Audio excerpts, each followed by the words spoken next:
같이 읽은 본문은 우리가 너무나 잘 아는 아담과 하와 내용이에요. 그 결과 에덴 동산에서 쫓겨나고 죄가 인간에게 들어옵니다. 아담과 하와의 선악과 사건으로 이 죄가 시작하게 되는 거죠. 이 하나님께서는 우리의 예배를 드리는 행위보다 순종하기를 원하셨어요. 에덴 동산에서 하는 모든 것들이 하나님을 찬양하는 행동이었어요. 마치 프로그래밍 된 것처럼 하나님을 예배하는 그런 기계적인 행동을 하는 거였어요. 이 선악과가 기계적인 행위를 방지한 거죠. 여러분, 죄라는 것은 우리가 무슨 행동으로 짓는 죄가 아니라 우리 마음에 하나님 두기를 싫어하는 것이 죄라는 거예요. 여러분, 죄의 원어를 보면은 히브리어와 헬라어를 보면은 이 하마르티아 하타라고 하는데, 이게 무슨 의미냐면은 빗나갔다, 관역을 맞추지 못했다라고 이야기합니다. 벗어난 거예요. 뭐에서 벗어났냐면 하나님의 계획에서 벗어났다라고 하는 거죠. 그런데 그렇다면 하나님께서는 우리를 원래 어떻게 계획하셨을까요? 하나님께서는 우리를 선택했고 우리를 왕같은 제사장으로, 그리고 거룩한 민족으로, 하나님의 백성으로 우리를 지으셨어요. 우리가 원하는 것들은 전부 세상에 속한 것이고 모두 육체의 자랑을 위한 것이에요. 하나님이 나를 지으시고 부르시고 선택하신 목적에는 관심이 없고 이 땅에 살아가면서 자랑할 것들을 구하고 있는 모습이 바로 우리의 모습이라는 거죠. 그것이 죄라는 것입니다. 뉴스에 많은 사건들, 끔찍한 일들이 생각보다 많이 일어나죠. 살인, 폭행, 강도, 그리고 성착취, 아동학대 등 다양한 끔찍한 일들이 일어납니다.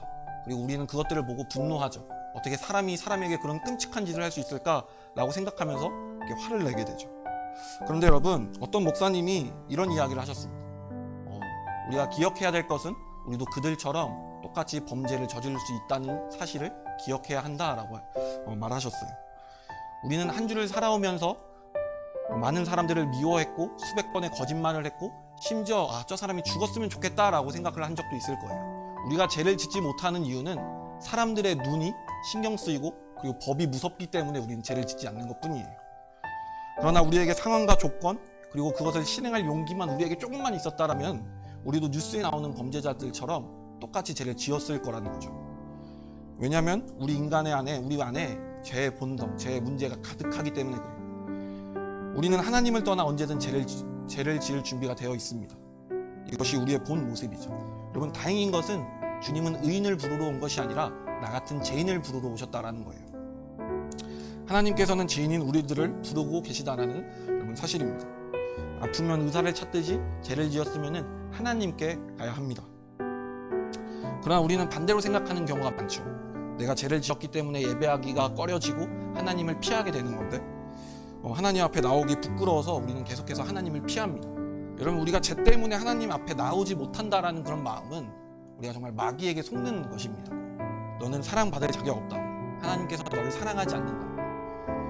이런 거짓말 때문에 우리는 우리의 믿음이 흔들리죠. 하나님께서 정말 나를 사랑하는 게 맞나? 라는 게 흔들리는데, 흔들리는 것에서 끝나는 것이 아니라 우리는 그것을 믿음으로 받아버려요. 하나님께서 나를 사랑하지 않는구나. 그렇게 된다면 우리는 스스로 자책하고 실망하며 하나님의 자녀가 맞는지 의심하고 우리의 삶이 힘들어질 것입니다. 그러나 하나님께서는 어떠한 상황에 있든지 어떠한 모습에 있든지 우리를 사랑하세요. 우리가 오해하고 있어요. 내가 하나님을 사랑하지 않았기 때문에 하나님께서 나를 사랑하지 않을 거라고, 하나님 앞에 나아올 수 없다고. 그런데 여러분, 우리가 분명히 기억해야 할 사실은 우리는 단 한 번도 하나님을 제대로 사랑한 적이 없다라는 거죠. 우리 주님께서 일방적으로 우리를 사랑하셨어요.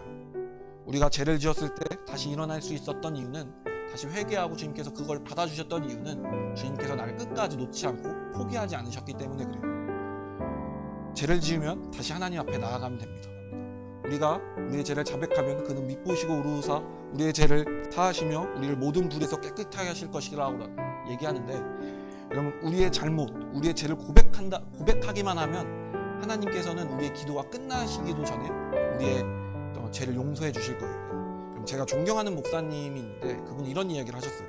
창녀촌의 문을 두드리는 사람은 예외 없이 모두 하나님을 찾는 사람일 것이다. 우리 안에 내면의 갈망이 있기 때문이라고 이렇게 말한 적이 있어요. 우리가 하나님이 아닌 게임, 음란, 친구, 유흥, 그런 것들, 그런 어떤 것들로 내 안에 채워지지 않는 그런 갈망들을, 그런 갈급함을 채우려고 하는데 그것들로 우리를 채울 수 없어요. 우리로 채울 수 있는 것은 우리를 만드신 하나님밖에 없습니다. 우리 주님께서는 우리가 죄악 가운데 있을 때도 하나님께서는 우리를 사랑의 시선으로 놓지 않고 계신다는 거죠. 아, 얘가 나를 찾고 있구나, 얘가 진정한 행복 나를 구하고 있구나라고 그렇게 좋게 보신다라는 거예요. 그리스도의 십자가의 사랑이 있기 때문에 주님께서는 우리가 어떤 죄를 짓더라도 우리를 사랑하실 수 있는 것입니다. 그러나 문제는 우리라는 거예요.